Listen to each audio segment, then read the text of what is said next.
Hello বন্ধুরা, কেমন আছো তোমরা? আশা করছি খুব খুব ভালো আছো। আমিও ভালো আছি, আর আমি তো এখন আরও ভালো আছি এই মুহূর্তটাতে। তো দেখতেই পাচ্ছ আমার হাতে এটা কি, কেমন হয়েছে বলো আগে। তো এটা কি বলো তো? সবাই জানো, তবু আমি বলছি, এটা হচ্ছে ক্রাউন চোকার। এটা আর কি গলায়ও পরা যাবে, আবার আর কি মাথায়ও দেওয়া যাবে। তো কেমন হয়েছে বলো? এটা আমি বানাতে দিয়েছি। মানে কি, এখন যা সোনার দাম, এখন কিনে বানানো খুব অসম্ভব। তো আমার সেই বিয়ের নেকলেসটা ভেঙে এটা বানালাম আর কি। বিয়ের নেকলেসটা তোমার অনেক দিনকার হয়ে গেল, আর ডিজাইনটা পুরনো।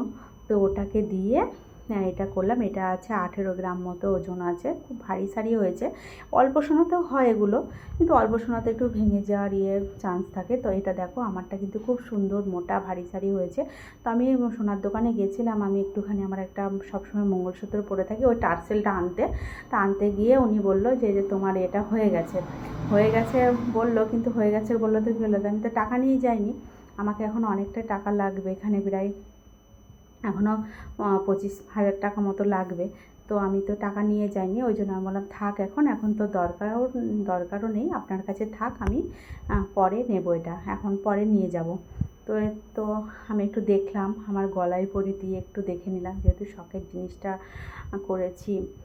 তো আর সব থেকে বড় কথা হলো, আমার বিয়ের জিনিস ভেঙে এটা বানালাম। তো সেই কারণে আর কি একটু ভালো করে গলায় দিয়ে দেখে আরেকটা ভিডিও করে নিয়ে আসলাম।